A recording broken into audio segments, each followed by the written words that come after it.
Once, long ago, there lived a wise and benevolent king. Strong of arm, kind at heart, and just in rule, the king was dearly loved by all his subjects. They sang his praises in the streets, they whispered prayers for him at night, and they hoped with all their hearts that he would reign 100 years. So great was their love, however, that the gods grew jealous of this king.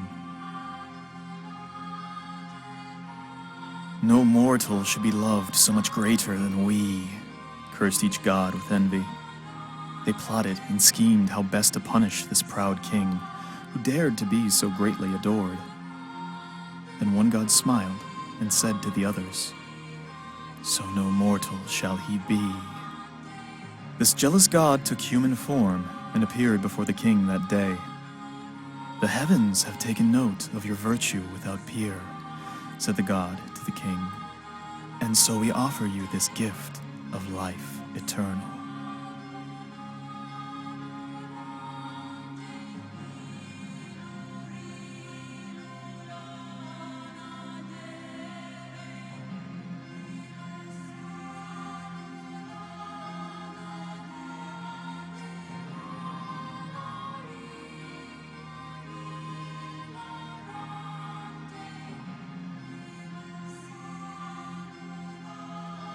The king grew silent as the god's words faded, uncertain if any man was deserving of so tremendous a power. But his court cried out, begging their king to accept this god's immaculate gift, and the king could not bring himself to deny his subjects their desperate plea.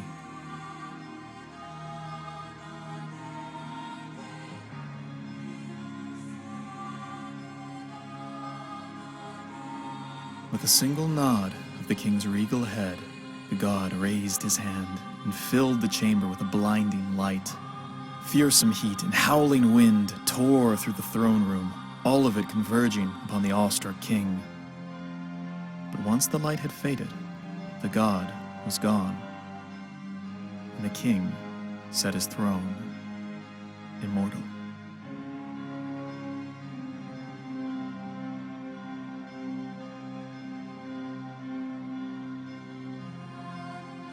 For decades after, the king reigned as he always had, now never growing ill or old.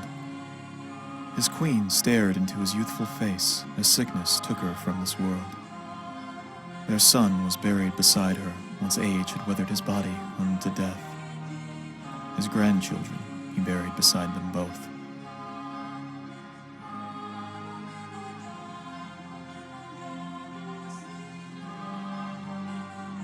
As the king stood before the graveyard of his lineage, generations of his progeny entombed in the earth beneath his feet, he realized at last that he had been given no gift.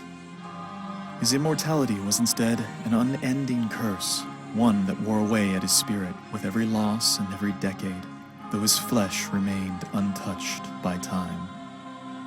Yet as centuries passed, the king persisted in his regal role, still much revered by the descendants of those who first pledged to him their fealty.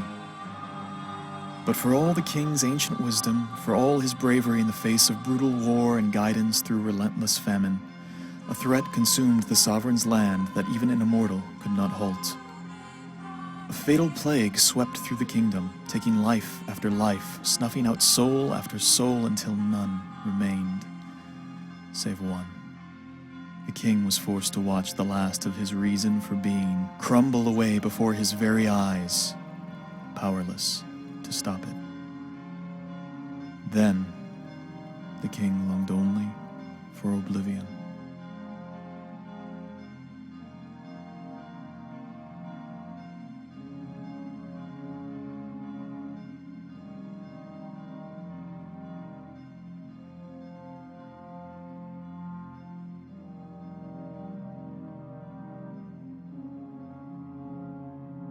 You traveled far to find your end, O eternal king.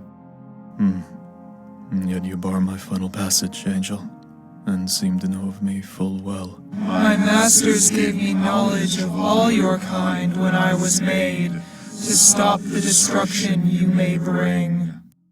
Destruction? No.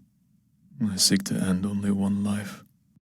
You seek the demons sealed here in millennia past, one capable of giving you the mortal death for which you long. Yet your release will not come without cost.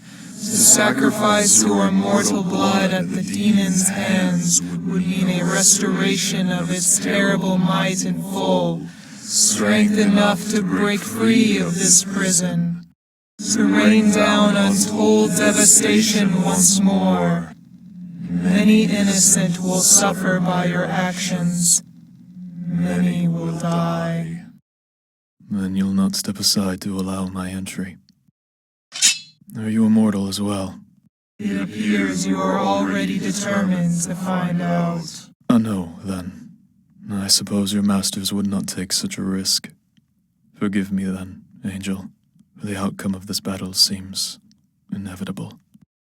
Perhaps so, undying one, yet I was created to fulfill but one purpose, to dissuade you by speech, or to lock you in combat for as many centuries as I may. Come, let us end this, if you can.